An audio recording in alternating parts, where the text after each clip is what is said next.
Bismillahirrahmanirrahim. Assalamualaikum warahmatullahi wabarakatuh. Perkenalkan, saya Muhammad Aminullah SSMH, dosen program studi hukum Fakultas Hukum Universitas Juanda Bogor. Saat ini saya mengampu mata kuliah Sosiologi Hukum dengan bobot 2 SKS. Saya akan mendeskripsikan secara singkat mata kuliah yang saya ampu, di mana mata kuliah ini membahas secara teoritik perkembangan berbagai pemikiran, konsep, dan teori sosiologi untuk mengkritisi teori-teori sosiologi hukum yang ada, melahirkan konsep-konsep hukum baru sebagai dasar perumusan hukum yang baru, mengkaji pemikiran-pemikiran sosiologis yang berpengaruh kuat dalam pengembangan substansi hukum, pengembangan metode kajian dan penelitian sosiologi hukum, serta memberikan kontribusi kajian sosiologi hukum untuk menjawab permasalahan hukum yang ada di masyarakat yang berkembang sangat cepat, dinamis, mendasar, dan semakin kompleks. Kemudian materi yang diberikan berupa kajian empiris hukum, di mana kajian tersebut meliputi kajian sosiologi hukum, objek utama kajian sosiologi hukum, karakteristik daripada sosiologi hukum, di samping itu juga paradigma dasar hukum dalam perspektif sosiologis. Di dalam pembelajaran mata kuliah sosiologi hukum, di awal perkuliahan saya menerapkan adanya sistem kontrak perkuliahan, di mana kontrak perkuliahan ini saya lakukan dengan mahasiswa, gunanya untuk memberikan kepastian kepada para mahasiswa bagaimana sistem kehadiran, kemudian transparansi dalam penilaian yang akan saya berikan, dan kemudian mengenai jadwal kegiatan perkuliahan tersebut. Dalam perkuliahan sosiologi hukum, saya mempergunakan sistem timbal balik, artinya materi yang saya sampaikan dan diharapkan mahasiswa juga memberikan respon berupa pertanyaan atau sanggahan atau diskusi-diskusi yang berkenaan dengan topik yang dibahas. Kemudian di akhir perkuliahan, materi-materi yang disampaikan itu disimpulkan. Kemudian referensi yang dipergunakan di dalam mata kuliah sosial hukum ini, di samping menggunakan buku-buku literatur yang berkenaan dengan masalah sosial hukum, kemudian informasi-informasi, artikel-artikel di jurnal yang berkenaan dengan masalah sosiologi hukum, saya tidak lepas dari sumber utama keilmuan, yaitu Al-Quran dan Hadis. Jadi dalam setiap perkuliahan, materi yang saya sampaikan selalu disisipi ayat-ayat Al-Quran untuk memberikan gambaran terhadap materi yang disampaikan. Kemudian dalam awal perkuliahan saya selalu melaksanakan atau berdoa agar kegiatan pembelajaran pada saat itu bisa berjalan lancar dan diakhiri juga dengan berdoa. Saya terbuka ketika ada hal-hal yang sekiranya kurang, itu saya terbuka di dalam menerima kritikan dari mahasiswa, atau hal-hal yang belum tersampaikan itu bisa dikritisi atau disampaikan juga oleh mahasiswa. Saya sangat terbuka. Kemudian di dalam perkuliahan sosiologi hukum ini, saya menyampaikan keterbukaan dalam artian materi yang saya sampaikan tentu diharapkan capaian dari pembelajaran ini mahasiswa bisa mendeskripsikan hal-hal yang berkenaan dengan masalah-masalah yang berkenaan dengan sosial hukum, kemudian bisa menjawab tantangan-tantangan atau hal-hal yang berkenaan dengan gejolak-gejolak yang ada di masyarakat dihubungkan dengan materi perkuliahan. Kemudian saya tentu berharap pada mahasiswa bahwa pembelajaran berkenaan dengan sosial hukum ini bisa menjadi diterapkan di dalam pengembangan keilmuan yang mahasiswa lakukan nanti kelak di masyarakat. Berikut kami sampaikan pembelajaran mata kuliah Sosiologi Hukum semester 1 ini. Terima kasih. Kegiatan perkuliahan ini kita sama-sama berdoa semoga apa yang kita lakukan, apa yang kita kerjakan pada hari ini di dalam pembelajaran ini bisa diberi kelancaran dan bisa memberikan manfaat yang banyak buat kita semuanya. Berdoa dimulai.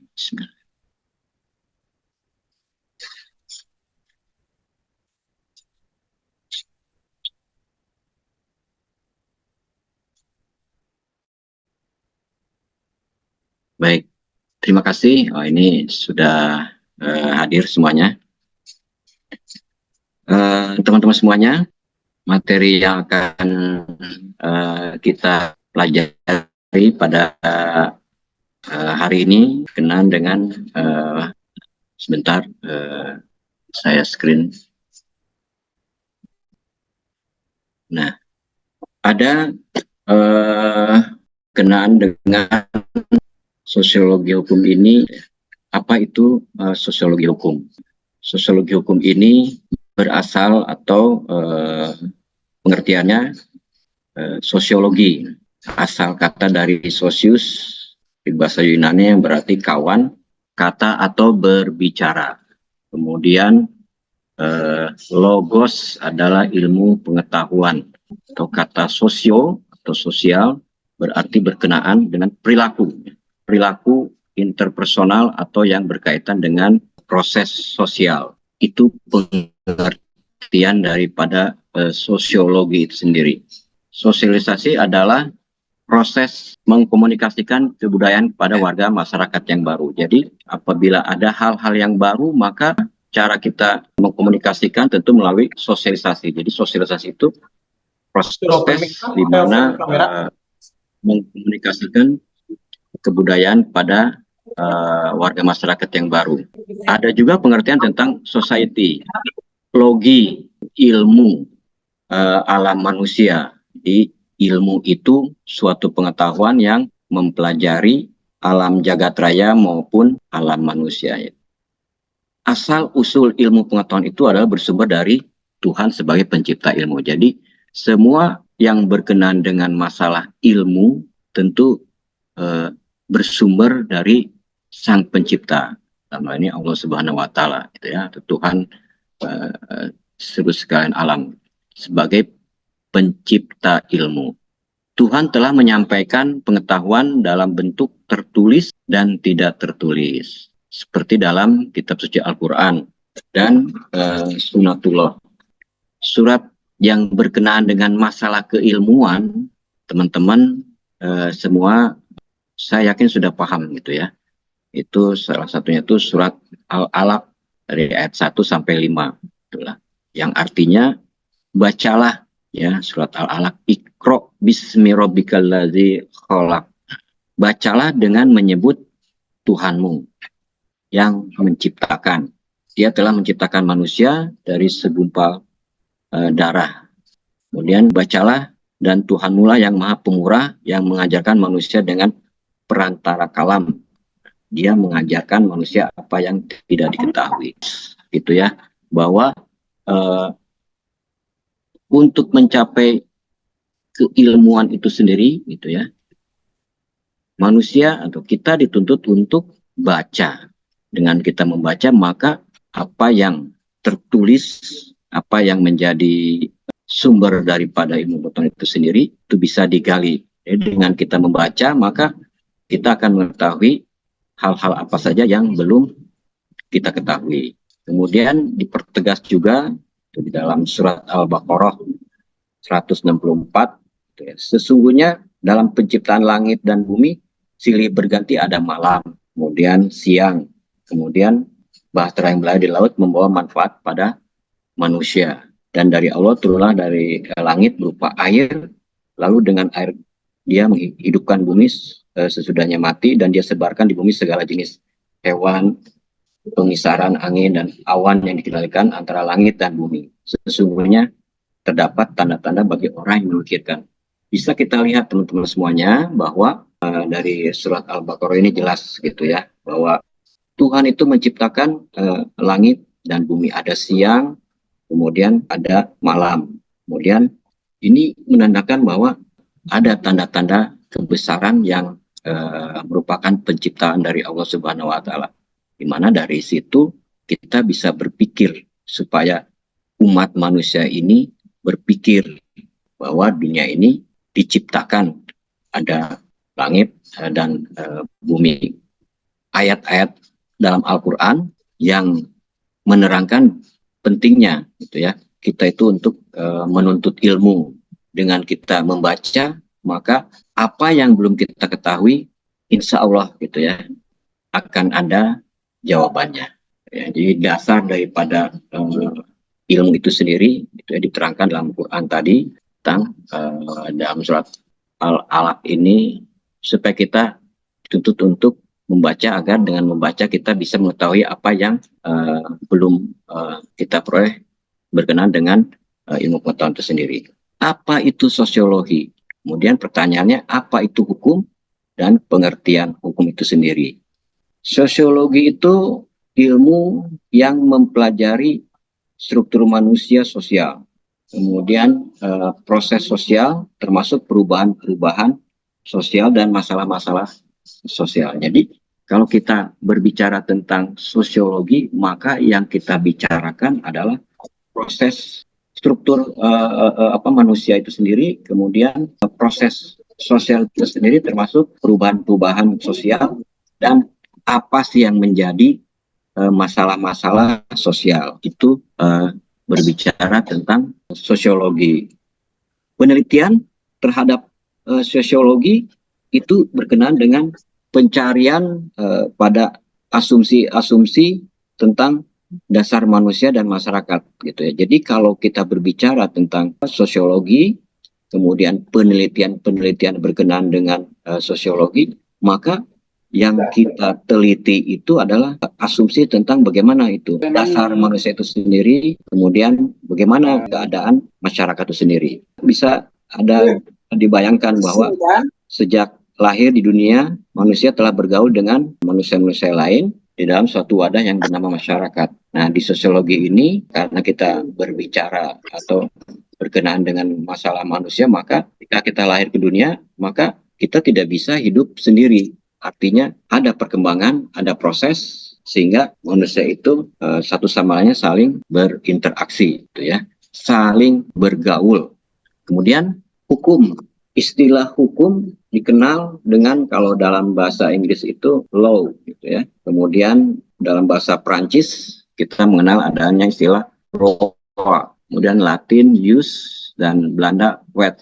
Kemudian pengertian hukum adalah seperangkat kaidah atau norma yang mengatur perilaku para masyarakat yang pada suatu waktu dan di tempat tertentu yang dirasakan sebagai tuntutan keadilan yang mampu membuka peluang bagi setiap orang untuk mencapai kebahagiaan dalam menjalani kehidupan di dunia. Nah, ini pengertian hukum ini secara umum gitu ya. Saya yakin teman-teman semuanya memiliki pemahaman tentang pengertian hukum itu seperti apa. Ini yang gambarannya bahwa pengertian hukum ini adalah yang ditampilkan ini merupakan secara umum, ya.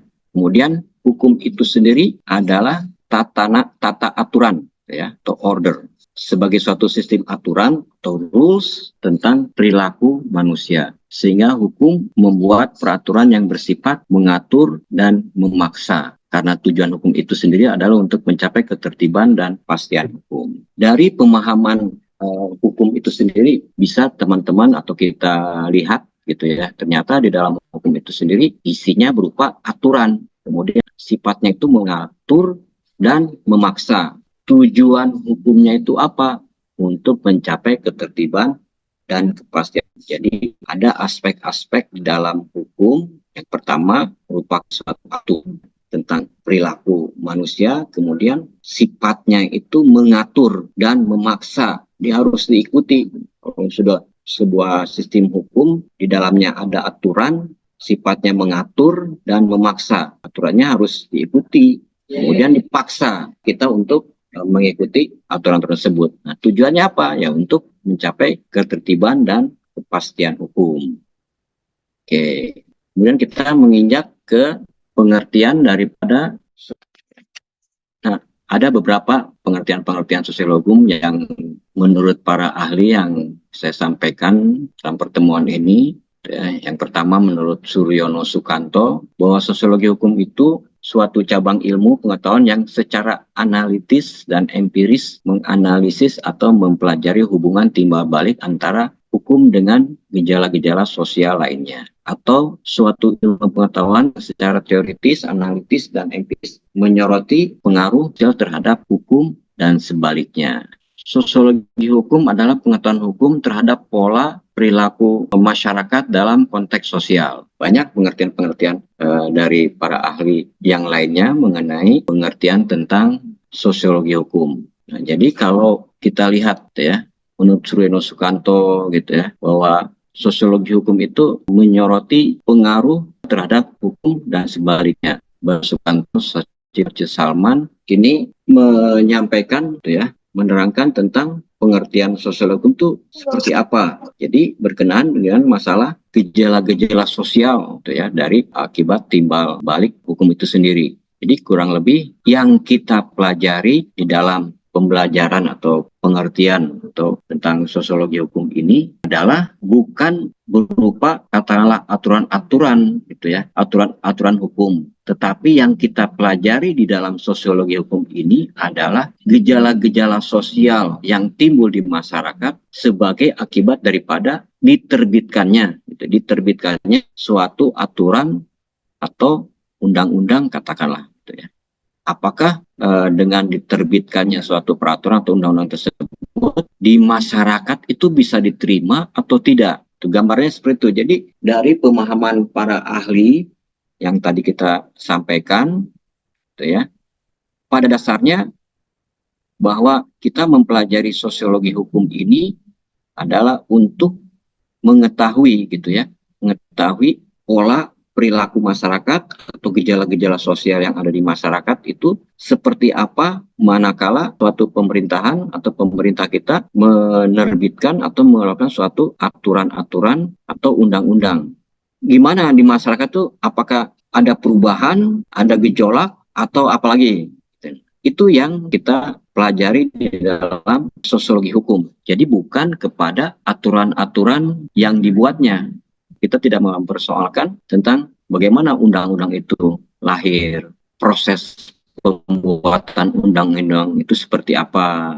Itu tidak kita pelajari sosiologi hukum, tetapi yang kita kaji di dalam sosiologi hukum ini pengaruh gitu ya, pengaruh atau pola perilaku masyarakat itu seperti apa, gejala-gejala sosial apa yang ditimbulkan di masyarakat sebagai akibat dari diberlakukannya suatu aturan atau undang-undang yang dikeluarkan oleh pemerintah. Itu jadi memang kalau misalkan undang-undangnya sudah diterbitkan tapi di masyarakat terjadi gejolak, ya tentu ini ada sesuatu yang harus dicermati. Ya kita lihat gitu ya, apanya nih yang terjadi di masyarakat sehingga terjadi gejolak sebagai akibat daripada diberlakukannya suatu peraturan atau undang-undang tersebut. Kemudian persoalan pokok sosiologi hukum itu apa nih? Ya, pertama menjelaskan objek kajian sosiologi hukum, yaitu sebagai aturan tertulis dan aturan tidak tertulis, itu ada kebiasaan. Kemudian sebagai alat memahami perkembangan dan problema hukum di masyarakat. Ya.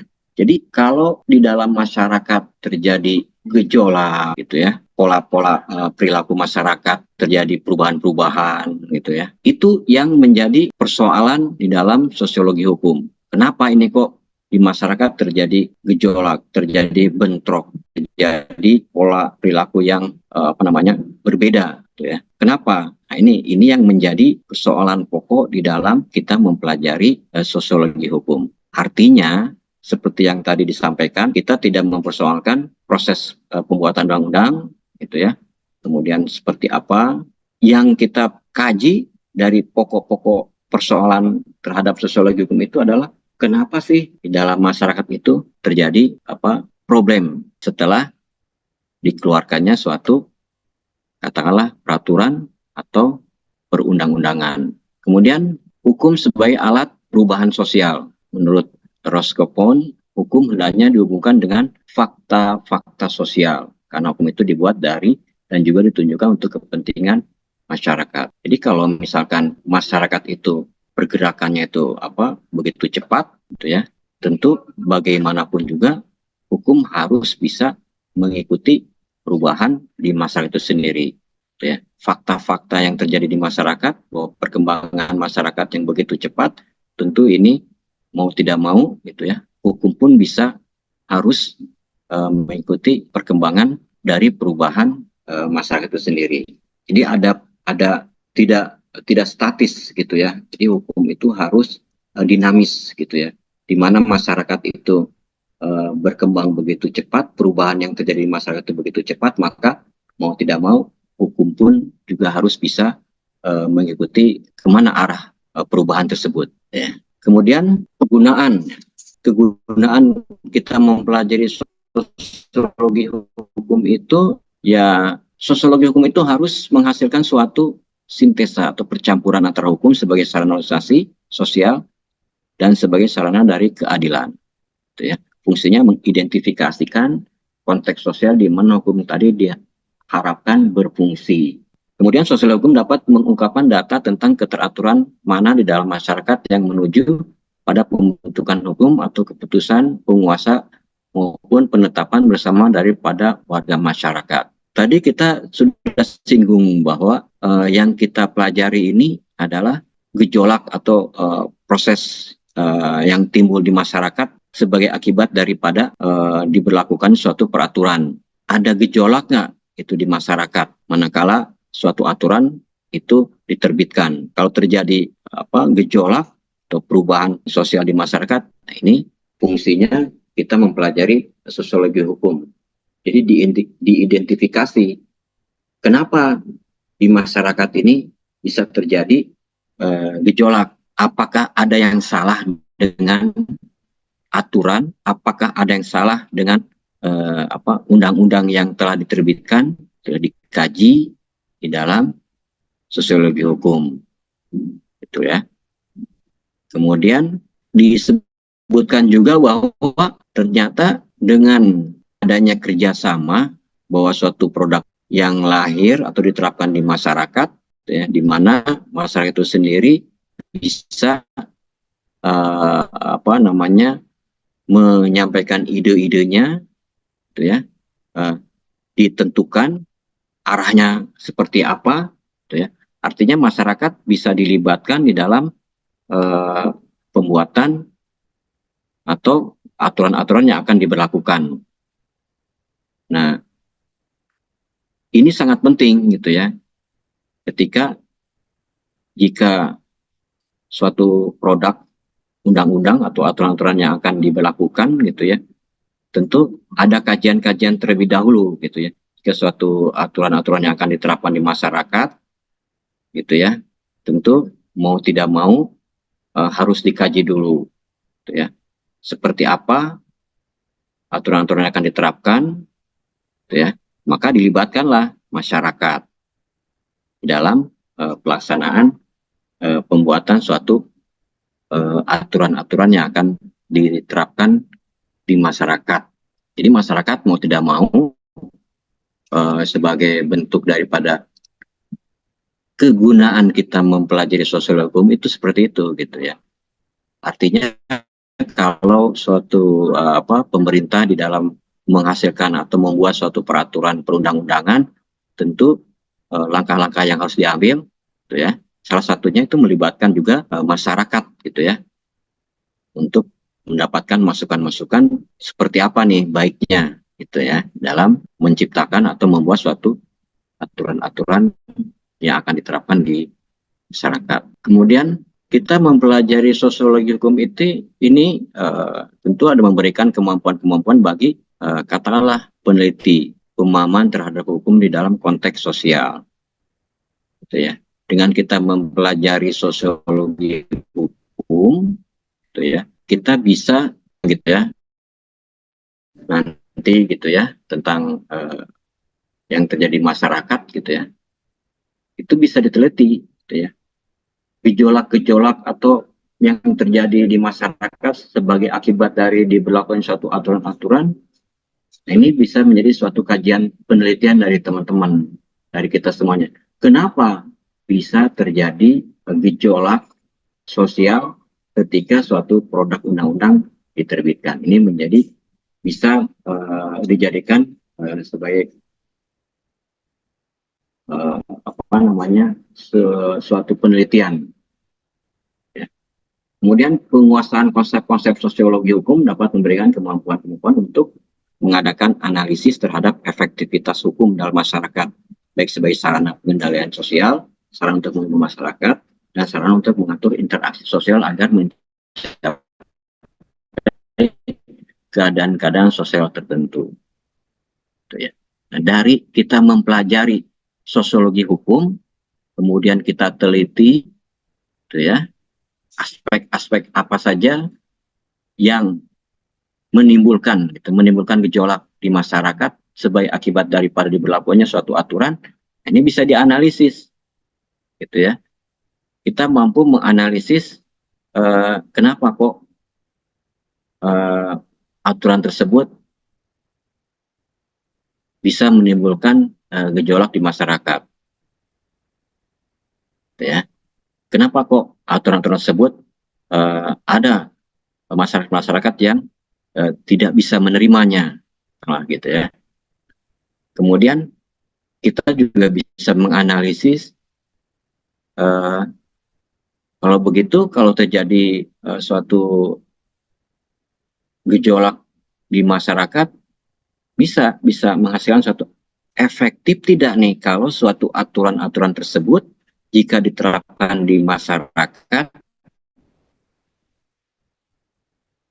itu bisa dilaksanakan oleh masyarakat.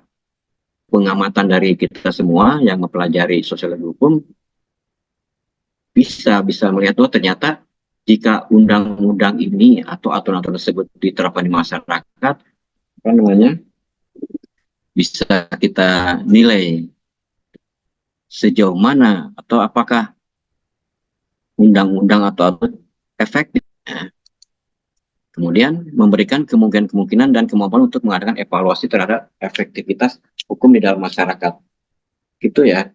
Tadi setelah dianalisis, kemudian dicapai suatu pemahaman apakah efektif tidak hukum tersebut jika diterapkan masyarakat, maka dievaluasi, gitu ya. Dari tadinya dianalisis, kemudian dicari sumber-sumbernya, apakah efektif tidak, maka dievaluasi, gitu ya. Ternyata di dalam aturan-aturan tersebut atau undang-undang tersebut yang menimbulkan gejolak di masyarakat, katakanlah di pasal berapa, maka dievaluasi. Oh, ternyata di pasal tersebut itu tidak cocok jika diterapkan di masyarakat A, misalkan seperti itu. Maka ini bisa memberikan kemampuan itu ya untuk dievaluasi. Ada katakanlah pasal-pasal yang tidak efektif, gitu ya, atau pasal-pasal yang kurang bisa diterima oleh masyarakat tersebut. Oke, sampai sini barangkali ada yang perlu didiskusikan lagi atau ada yang ingin disampaikan. Silakan teman-teman. Saya izin bertanya, Pak. Buka kameranya Mas, silakan. Baik, sebentar, Pak. Mas Rivaldi, ya silakan Mas Rivaldi. Baik, Pak. Silakan. Saya izin bertanya, Pak. Mengapa peran sosiologi hukum itu sangat amat penting dalam perspektif hukum?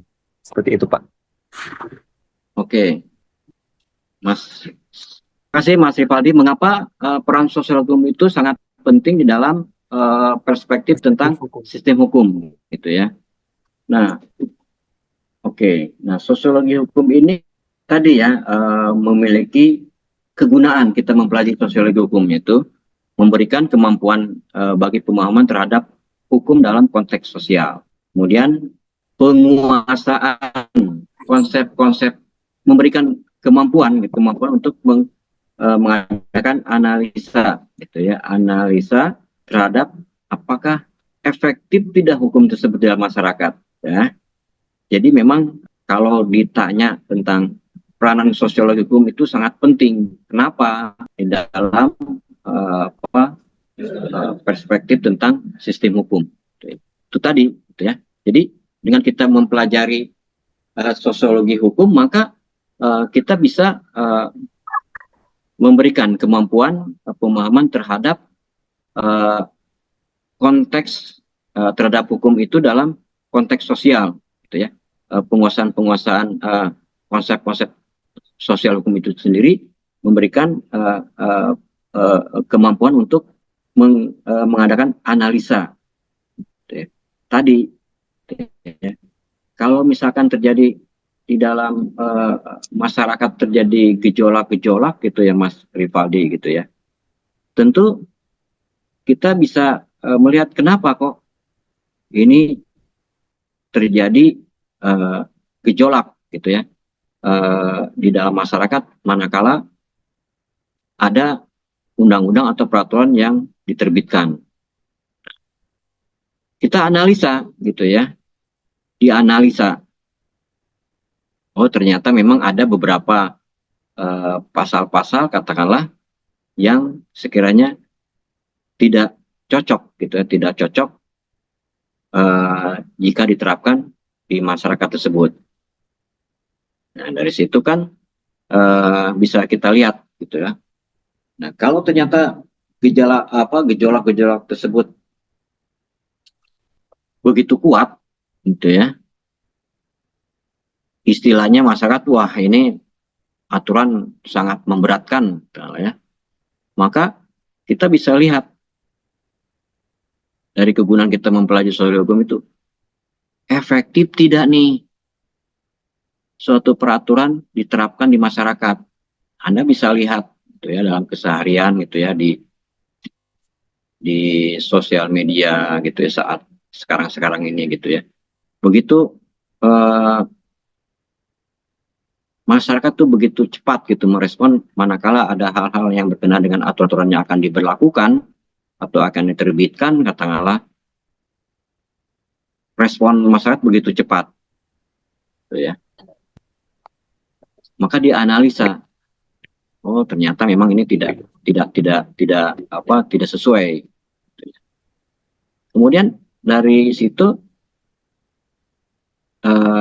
dari hasil analisa tersebut bisa efektif tidak nih jika hukum tersebut diterapkan di masyarakat. Seperti itu gitu gambarannya gitu Mas Rivaldi. Jadi memang kalau kita mempertanyakan mengapa sih sosiologi hukum itu penting gitu dalam penerapan tentang sistem hukum gitu ya. Bisa kita lihat kalau di masyarakat terjadi gejolak, maka pasti ada sesuatu nih gitu ya.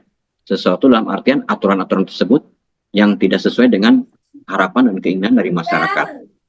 Itu kita analisa gitu ya. Oh ternyata di pasal ini toh ternyata yang menimbulkan gejolak atau ketidaksukaan masyarakat terhadap suatu aturan, misalkan seperti itu. Nah, kemudian dari analisa tersebut bisa kita lihat gitu ya, efektif nggak sih? Nah pertanyaan kan gitu nih, kalau aturan tersebut diterapkan sementara di masa itu sendiri terjadi gejolak. Itu Mas Rivaldi ya.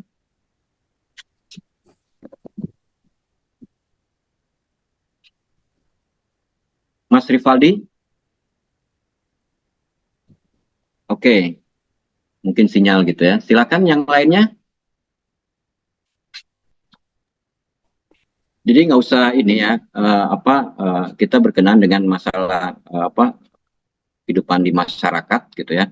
Seberapa jauh efektifnya suatu peraturan jika diterapkan di masyarakat gitu. Jadi kalau kita mempelajari sosial hukum, ya gunanya seperti itu gitu ya. Artinya konsep-konsep dari sosiologi hukum itu memberikan kemampuan kepada kita untuk menganalisa gitu ya yang terjadi di masyarakat itu seperti apa jika ada suatu aturan atau undang-undang yang diterbitkan oleh pemerintah. Gitu. Sekali lagi yang kita bahas di dalam sosiologi hukum ini adalah masyarakat gitu ya.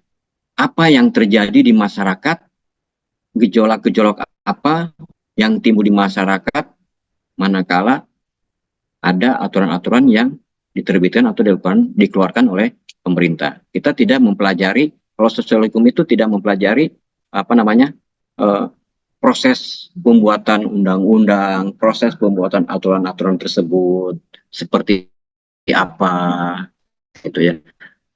Itu tidak. Tapi yang kita pelajari ini dampak yang ditimbulkan aturan atau undang di masyarakat. Ada nggak nih diterbitkannya suatu aturan-aturan atau undang tersebut? Gitu. Jadi tidak kalau sosiologi hukum itu tidak memandang tentang proses dari pembuatan undang-undang tersebut atau aturan-aturan tersebut. Mas Rifaldi, sudah cukup? Cukup, Pak. Silakan yang lainnya. Aku mau nanya, Pak. Bagaimana sih peranan sosiologi hukum dalam kehidupan Silakan. masyarakat? Bagaimana peranan sosiologi hukum dalam kehidupan masyarakat? Terima kasih. Nah, ini kita tadi lihat ya, kegunaan kita mempelajari sosiologi hukum. Tentu kalau kita melihat peran apa nih, peran dari sosiologi hukum di dalam kehidupan masyarakat. Kita balik lagi tadi melihat gitu ya, dari kegunaan kita mempelajari sosiologi hukum. Tentu ini memberikan gitu kemampuan pemahaman hukum dalam konteks sosial, gitu ya. Kemudian setelah kita menganalisa akibat dari gejolak yang timbul di masyarakat sebagai diterbitkan suatu aturan efektif tidak. Nah, ini peran sosiologi hukum nih, gitu ya. Peran sosiologi hukum dalam kehidupan masyarakat itu, gitu ya. Artinya kalau terjadi ketidaksetujuan gitu ya, gejolak yang timbul di masyarakat gitu ya, maka peran sosiologi hukum di sini adalah tadi ya, menganalisa gitu ya, menganalisa efektif tidak itu hukum dalam masyarakat itu ya. Kan tadi terjadi gejolak nih, kemudian dianalisa, kemudian timbul ternyata memang ada beberapa aturan-aturan yang sekiranya jika diterapkan di masyarakat maka ini akan menimbulkan gejolak. Nah, ini peran dari sosiologi hukum ini untuk menganalisa gitu ya, efektif tidak gitu ya, hukum itu diterapkan di masyarakat gitu ya, katakanlah baik sebagai sarana pengendalian sosial gitu, atau sarana untuk mengatur interaksi sosial tertentu atau yang diharapkan. Jadi itu peran daripada sosiologi hukum di dalam kehidupan masyarakat tersebut, gitu ya. Kan kita tadi mempelajari katakanlah terjadi sesuatu yang gejolak di masyarakat katakanlahnya. Nah, dari situ peran sosiologi melihat, menganalisa, gitu ya, apakah aturan tersebut atau hukum tersebut efektif tidak, gitu ya. Kemudian peran sosiologi di sini juga, ternyata ada aturan atau pasal-pasal tertentu yang sekiranya ini tidak cocok jika diterapkan di masyarakat tersebut. Jadi gambarannya seperti itu ya, Mbak. Kalau soal pertanyaan apa sih peranan sosiologi hukum dalam kehidupan masyarakat? Itu kita lihat aja. Kalau peranan sosiologi hukum dalam masyarakat, ya kita lihat kegunaan kita mempelajari sosiologi hukum. Mohon diterapkan di lapangan, terjadi di masyarakat. Oh, ternyata ada gejolak nih di masyarakat. Dianalisa nih gejolaknya itu kenapa nih?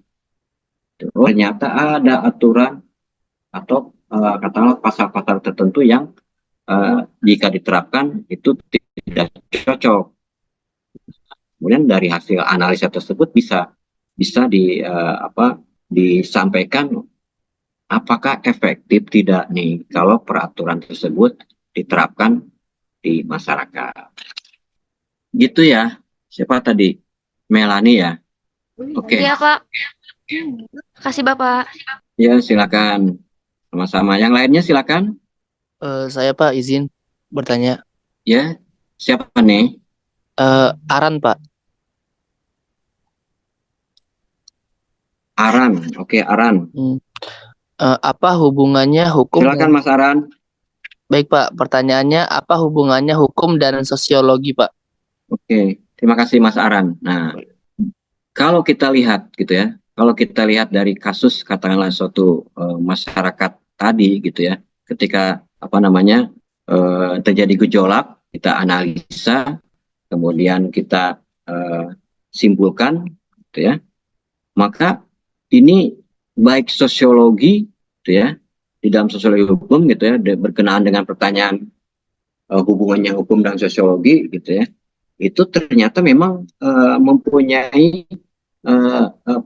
hubungan yang erat katakanlah gitu Mas Aran gitu ya.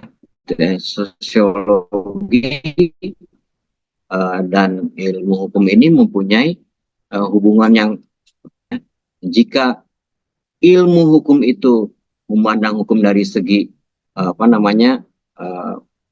normatif, itu perundang-undangan atau perintah dari penguasa, maka sosiologi itu sendiri memandangkan gejala sosial yang ada di masyarakat. Artinya memang baik itu hukum dan sosiologi itu memiliki kaitan yang sangat erat, gitu ya. Kalau sosiologi ini memandang hukum dari gejala-gejala sosial yang ada di masyarakat, makanya kalau kita mempelajari sosiologi hukum, maka yang kita bahas tentu adalah gejala-gejala sosial apa nih yang terjadi di masyarakat. Itulah sebagai akibat daripada, artinya dengan kita mempelajari, di awal tadi sudah sampaikan bahwa yang kita pelajari dalam sosiologi hukum itu adalah gejala-gejala sosial yang ada di masyarakat itu seperti apa nih jika suatu produk hukum diterbitkan di masyarakat. Kalau di masyarakat itu terjadi gejolak, maka kita analisa ini kenapa kok bisa terjadi gejolak di masyarakat sebagai akibat dari diberlakukannya hukum tadi, gitu ya. Kenapa dianalisa? Oh, ternyata pasal-pasal yang tadi itu yang tidak sesuai jika diterapkan.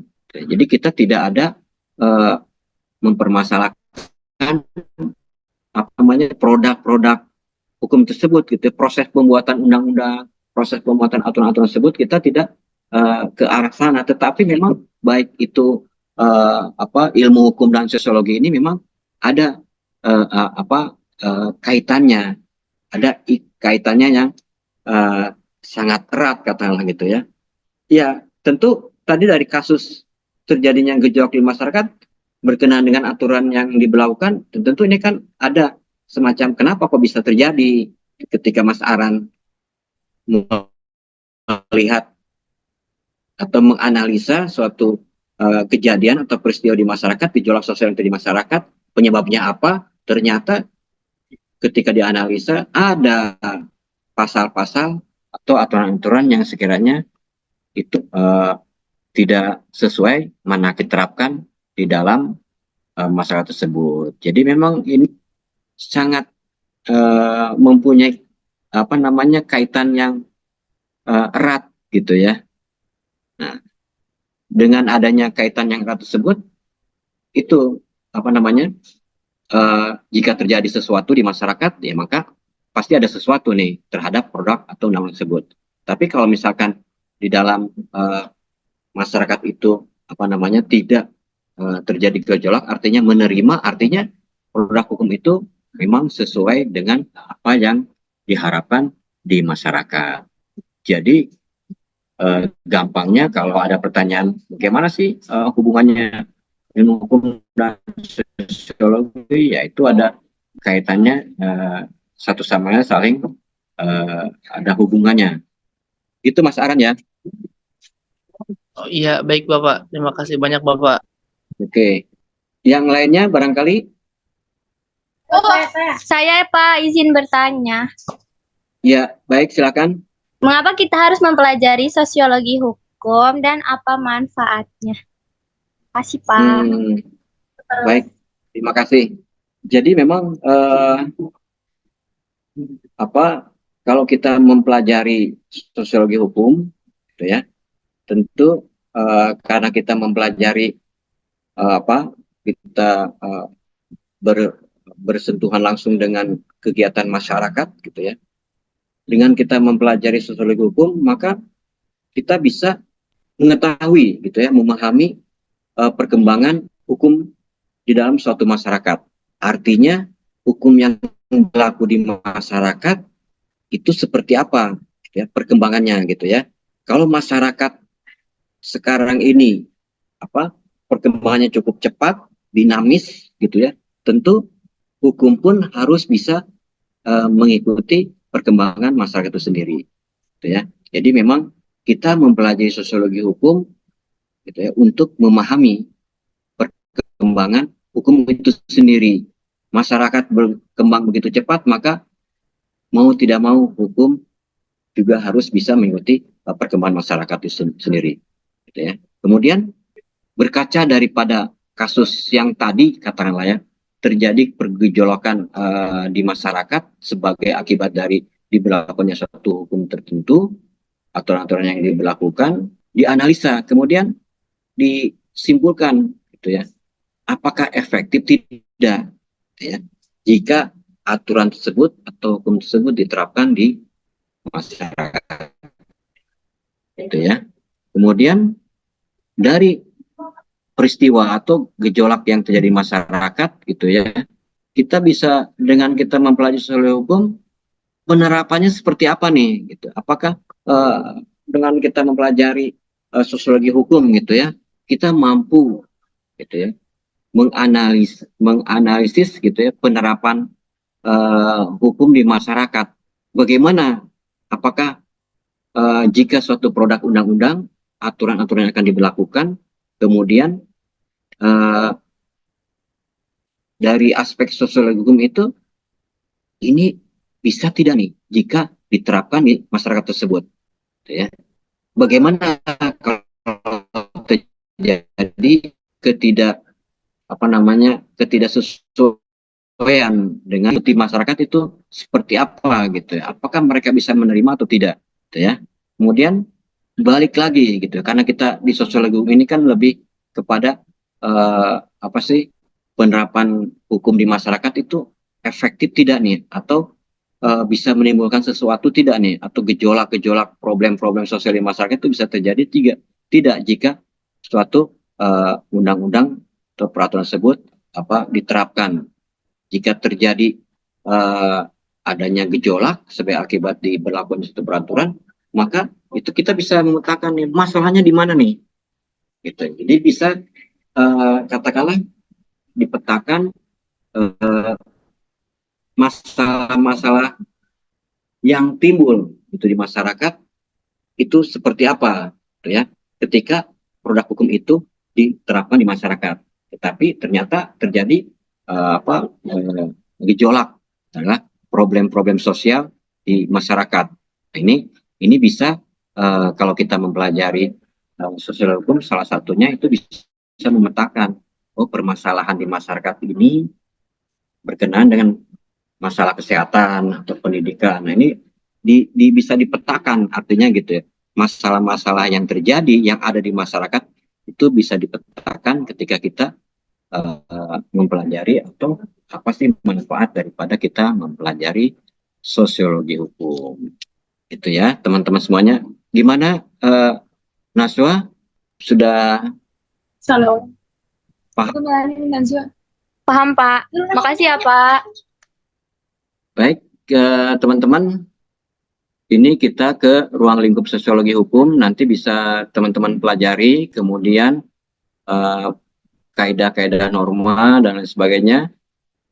itu nanti bisa kita lanjut di sesi berikutnya, karena ini memang sudah waktunya, namun tidak menutup kemungkinan nanti bisa kita adakan diskusi yang lebih interaktif lagi di dalam pembelajaran minggu yang akan datang. Sudah cukup teman-teman, atau barangkali ada yang perlu didiskusikan lagi, silakan. Aku, Pak. Oke, masih ada, silakan. Izin bertanya, Pak.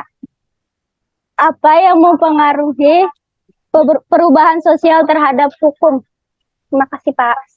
Ya, apa yang mempengaruhi perubahan sosial terhadap hukum? Ya, itu tadi ya. Jadi memang masyarakat itu kan tidak statis, gitu ya. Artinya dinamis, gitu ya. Di perkembangan masyarakat itu tidak statis, tapi mengikuti perkembangan zaman. Begitu cepatnya perubahan zaman ini, tentu masyarakat pun harus bisa mengikuti. Ini pun ya bisa mengikuti perubahan terjadi di masyarakat yang begitu cepat, maka hukum harus bisa menyesuaikan, gitu ya. Artinya perubahan sosial juga dapat mempengaruhi hukum, ya, karena hukum itu sering berkenaan atau beradaptasi dengan nilai-nilai atau tuntutan baru, gitu ya. Jadi artinya kalau pengaruh dari perubahan sosial terhadap hukum, gitu ya, seperti yang tadi disampaikan bahwa masyarakat itu tidak statis, artinya masyarakat itu dinamis, gitu ya. Perkembangan masyarakat yang begitu cepat, mau tidak mau hukum pun harus bisa mengikuti perkembangan Jadi memang perubahan sosial yang terjadi di masyarakat, gitu ya, dapat mempengaruhi, gitu ya, perkembangan hukum, gitu ya. Karena memang hukum itu sendiri harus bisa berada dengan nilai-nilai atau norma-norma atau tuntutan-tuntutan yang ada di masyarakat. Mau harus juga mengikuti perkembangan yang ada di masyarakat, gitu ya. Saya kira itu. Atau barangkali dari yang lainnya ada yang bisa urung rembuk mengenai perubahan sosial terhadap hukum, silakan. Terima kasih teman semuanya. Minggu depan bisa kita diskusikan kembali hal-hal yang belum atau masih kurang di dalam penyampaian kuliahan sosiologi umum ini. Baik teman-teman semuanya, saya ucapkan terima kasih. Sebelum kita tutup, bisa dibukakan kamera, kita berfoto sebagai bentuk kehadiran dari teman-teman semuanya, silakan. Nah, oke. Bisa di ini teman-teman TU? Iya boleh Pak, di screenshot ya. Oke. 1, 2, 3. Sudah Pak. Oke, terima kasih sekali lagi saya ucapkan ke teman-teman semuanya yang telah hadir dalam pertemuan perkuliahan sosial hukum. Semoga ada manfaatnya, dan mohon maaf apabila ada yang kurang. Tentu ini akan menjadi catatan bagi saya, dan catatan ini bisa kita diskusikan lagi di minggu yang akan datang. Terima kasih juga buat teman-teman dari TU yang telah memfasilitasi kegiatan pada siang ini. Saya akhiri. Wabillahi taufiq wal hidayah. Assalamualaikum warahmatullahi wabarakatuh. Terima kasih.